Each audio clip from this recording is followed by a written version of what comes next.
Welcome to Built to Go, a van life podcast. I'm your host, Jeff Wagg, coming to you from the College of Curiosity. This time it's episode 108, and I'm watching Lost again, and it's just a little bit weird. We're going to talk about bad things that are happening to my van, and I'm not very happy about it. We're also going to talk about sizing your inverter for your van and what to expect, a tale from the road from Bora Bora, a product review of Apple AirTags, and a place to visit where birds will literally eat out of your hand. Hello everyone, welcome back. I am having an absolutely horrible time with my van, and I will tell you about that in a minute, but I have two announcements that I have to make first. Number one, there is a video game coming out tomorrow, January 20th, on Xbox Game Pass, and it is called Paparazzi. That's pup, as in a little dog, arazzi, and it's a game where, well, you run around and take pictures of dogs. You can dress dogs up, you can play with them on the playground, there's all kinds of fun things you can do in this game, and your job is to take pictures of them. It's a casual game, it's meant to be just fun and something creative to do, and you can share the pictures that you take.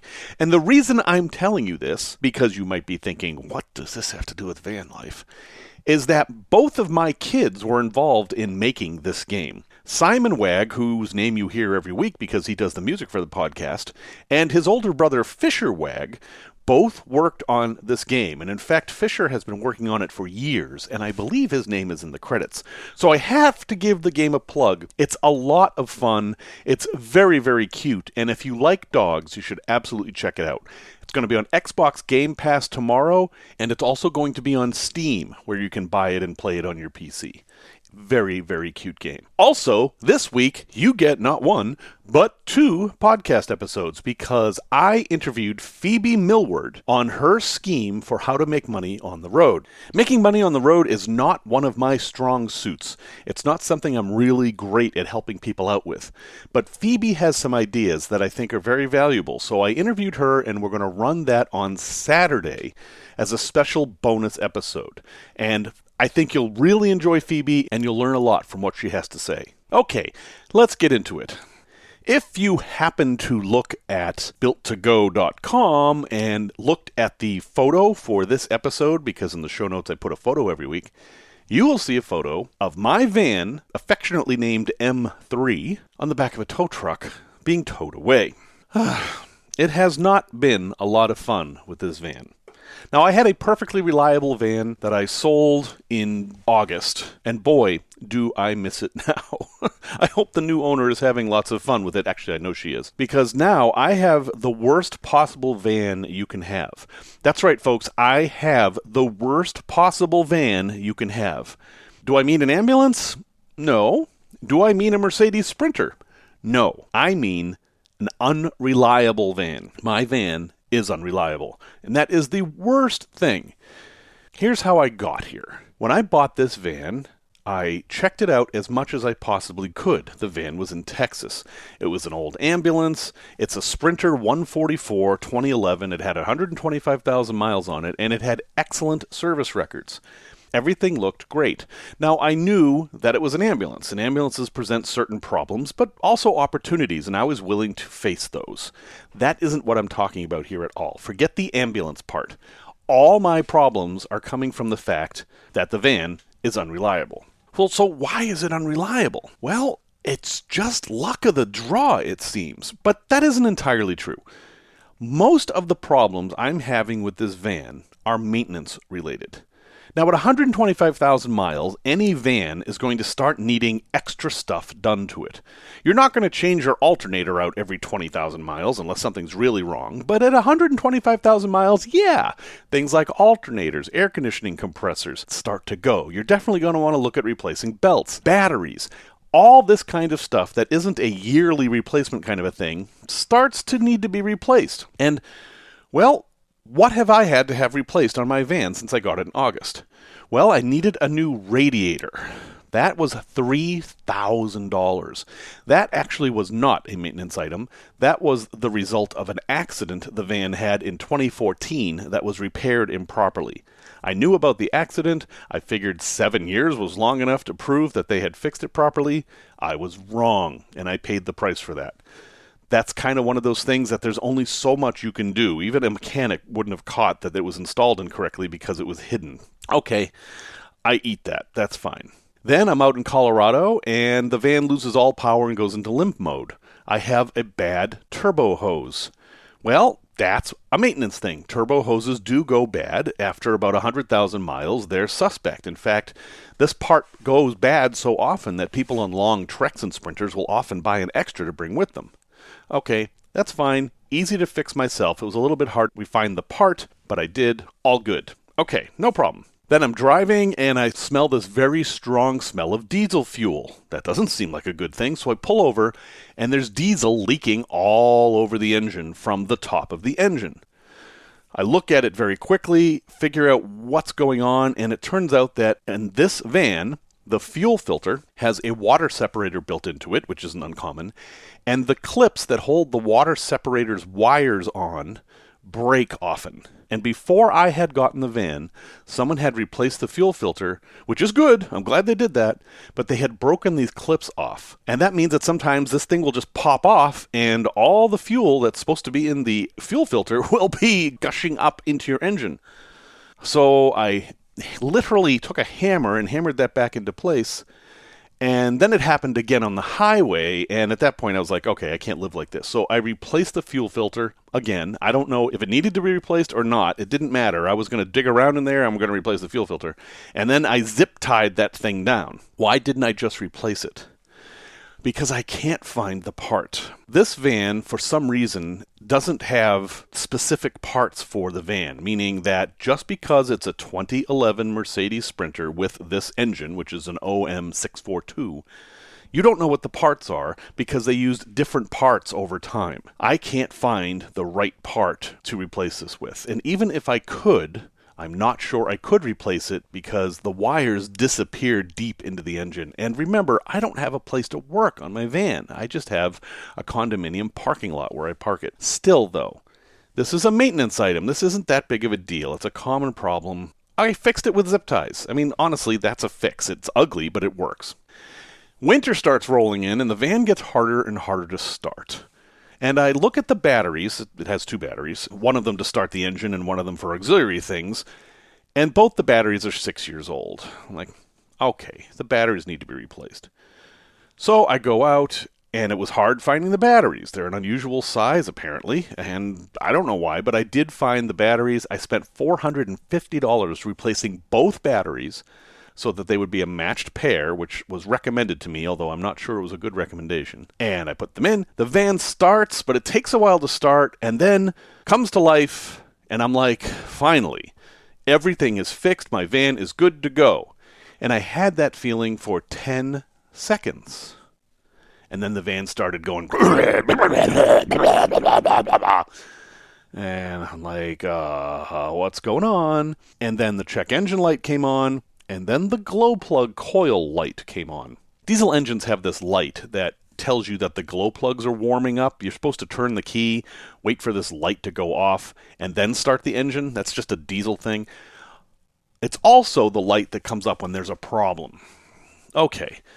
Well, I don't know what's going on. Now, the van had been sitting for about 2 weeks because I had COVID, and the battery was dead. It was kind of an interesting way this happened. I had killed the battery trying to start it, and I figured I needed new batteries. And the day I was going to go get new batteries, I got COVID. So fast forward 2 weeks, I'm good enough, I can go out and get the batteries. I do, I replace them, and then, well, it seems to fix the problem. 10 seconds later, I realize it hasn't. But I'm able to drive it. Once I gave it some fuel and drove it around for a few miles, everything was fine. I went and got groceries, the van started right up, I drove it home, and everything was fine. I thought, excellent, this problem is solved. I parked the van in its normal spot, went inside, had my night, did whatever, blah, blah. Next morning I come out, it just goes forever and ever and ever, and it won't start. I get all these codes about open circuit on the glow plugs, and I do all kinds of research as to what this could possibly be. And it's either the glow plug controller, which is a part that's known to fail. It's a little bit hard to find, but it's an easy fix. Or all 6 glow plugs have failed at the same time. Now, if you're not familiar with diesels, glow plugs are they're actually what they sound like. They're these metal rods that heat up to 1,000 degrees, and they heat up the cylinder so that when you turn the crank to start the engine, the cylinder's hot, and then the gases in there can compress and ignite the fuel and get the engine to go. They're not like spark plugs on a gasoline engine. These things are just to start the engine when it's cold. And, well, if it's cold out and it's like 25 degrees Fahrenheit out, you need glow plugs to start the engine. And apparently, mine don't work. All 6 of them, because you can actually start the engine with just one. It just takes a while. Or the glow plug controller is bad. Okay, so I order a new glow plug controller, figuring, well, that's an easy fix. We might as well start with that. I order it from Rock Auto, and I get next day shipping, and the next day comes, and it's not here. Okay, well, sometimes they ship late, and the next day is actually the next day. That's fine. The next day comes, it's not here.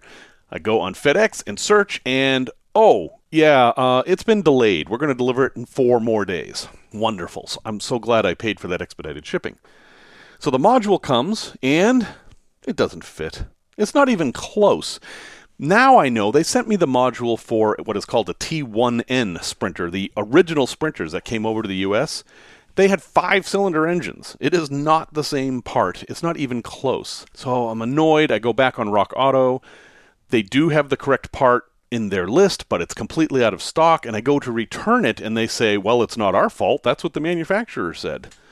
I am not too happy with that response, and I have previously recommended Rock Auto in the past, and I believe that I'm going to stop unless they can fix this for me, because I did everything that I could on their site to get the right part, and I still got the wrong one, and I don't think that's my fault. Okay, so here I am with the van in the parking lot. I can't get a replacement glow plug controller except from the dealer. I call them up, and it's $300. I'm like, okay. But before I make the trek out there in my wife's car, because my van won't start, I decide to test the glow plug controller. So this glow plug controller isn't really that fancy. Power goes into it, and then it sends power to the glow plugs. And it does it like on a schedule. It starts by sending full power, and then after 10 seconds it lowers the power just to keep the thing warm, that kind of a thing. It's not the fanciest thing in the world. I don't know why it's $300, but it's fairly easy to test. Basically, you just put a test light on it and turn the key, and if the test light lights up, it works. And so I did this, and my glow plug controller appears to work. And at this point, I'm so frustrated with the thing, and there's no way I can replace the glow plugs in my parking lot, because the first part about replacing the glow plugs is that you have to start the engine and let it run for half an hour, which is not something I have the ability to do. I decide it's time to have the dealer take a look at it. This is not something I want to do. So I call AAA, and they come and take the van. I have not spoken well of AAA in the past because there are so many reports of them not picking up people's vans for whatever reason. I even talked with them for an hour, and they said, well, we might pick it up, we might not.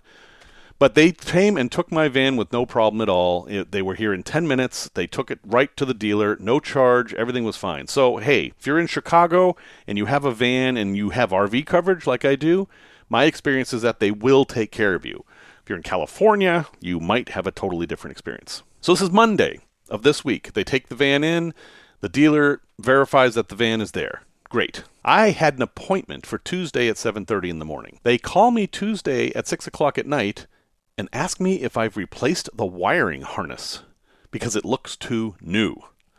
And I say, no, and ask, what about the codes in the computer? And he says, oh, we didn't check the codes. Yeah. So now it's Wednesday as I'm recording this. Haven't heard from the dealer today. I have no idea what's going to happen, but I am not at all happy about this situation.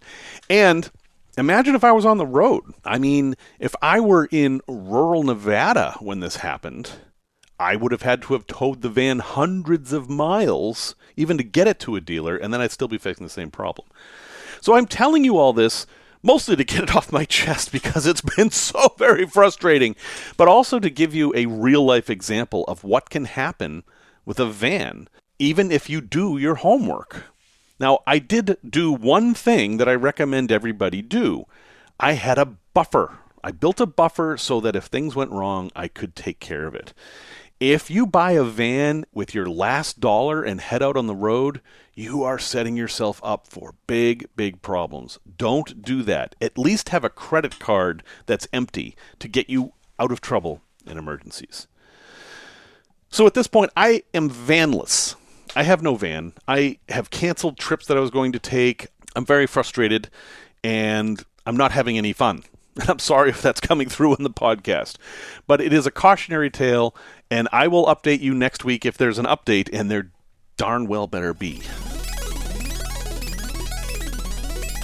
Tech Talk. Let's talk about inverters once again. I mean, there's only so many topics we can talk about on Tech Talk. In the Discord channel, someone pinged me and said, hey, I have a 2,000 watt inverter and a 1,500 watt coffee maker. Happens to be a Keurig, not that that matters. And every time I try to run the coffee maker, the inverter beeps at me and says, oh, low voltage.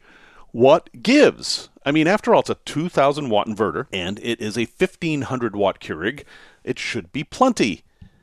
Well, and it is. Now, the truth is that if you buy an inverter, you should buy a capacity that's 25% more than you think you're going to need, which is actually what this person did. 1,500 watts plus 25% is 2,000 watts. For some definitions of 25%, we don't need to get pedantic here.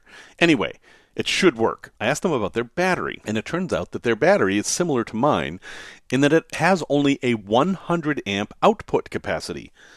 This is the C rate, as they call this. This is very important, and it's something that's easily overlooked. When you buy a battery, a lithium battery, it will have an amperage rating on it that refers to how many amps it can put out at once. And that amperage rating for inexpensive Chinese batteries, like the one I have, is often 100 amps. Now do the math with me here.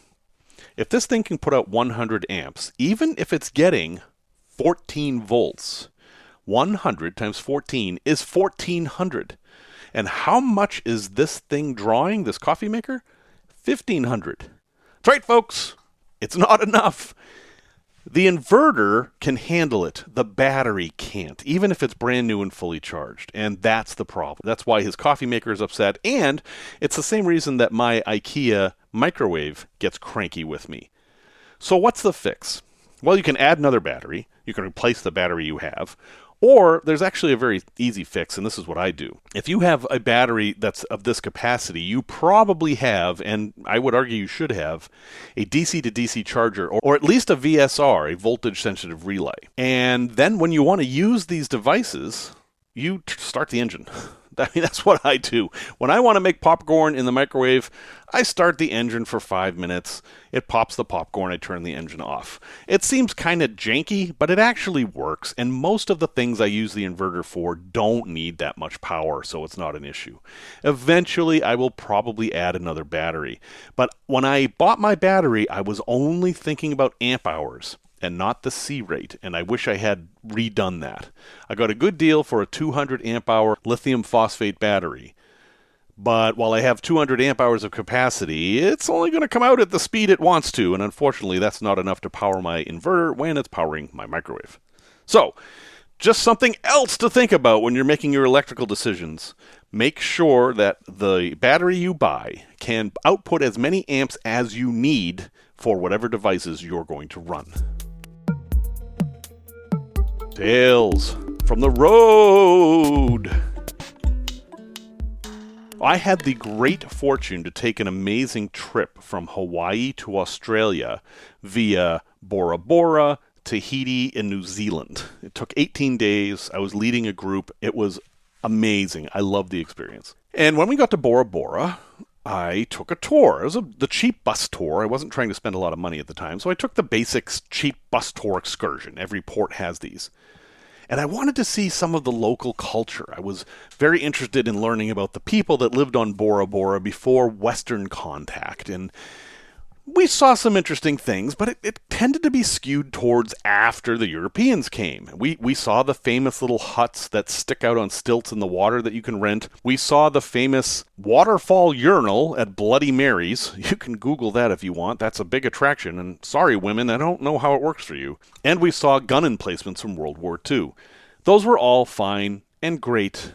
But the one thing I really wanted to see were these stones that they had on the island that were sacred places. The tour guide on the bus lived on Bora Bora her whole life. She knew all the stuff. And every single time we came to one of those stones, she'd say, "Okay, everyone, look away, look away. We're not going to mess with the spirits. We're not going to mess with the spirits." And we never stopped at any of them and never saw them. And it was kind of funny. I mean, this is exactly what I wanted to see. But the person who was going to show them to us was so afraid of them and believed in them so much that she wouldn't show them to us. So the good news is that if I ever go back to Bora Bora, I can go visit these and I'll have something new to see. And I actually like doing that at places. I like to not see everything. I like to leave one thing off the list so that I have a reason to go back. And Bora Bora, you are certainly a hard place to get to, but you're still on my bucket list. Product review. I'm going to talk about Apple AirTags. These are these little disc things that you can put anywhere and your phone can track them. They're like little GPS transmitters, except that isn't at all how they work. Now, these devices only work for people who are in the iPhone world. And that's a shame, but it's kind of how it has to be because of how these things work. If you have a Samsung phone, they have a competing product. But other than that, the only thing that's even close to this are Tile devices, and they're not as good. So why are the Apple AirTags the best little object locators on the market right now? No, this isn't sponsored. This is just my personal experience. Well, they've got a lot going for them. They're very small. They're sort of magnetic. I mean, they're not magnetic enough to just stick to the side of a car, but they're magnetic enough to hold them in place, say, in the back of a van. They have a button on them that you can press that will ping your phone. So if you lose your phone, but you know where your AirTag is, it will find your phone. And because of the way they work, they have the largest network of all the different ones of these. Basically, anytime anybody goes near your AirTag with an iPhone with Bluetooth turned on, this thing will ping. And that is recorded on some big server somewhere, and you can follow it. And because there's so many iPhones out there, this is the biggest network, and it's the most likely one to show where your AirTag is. Now, what do you want to use this thing for?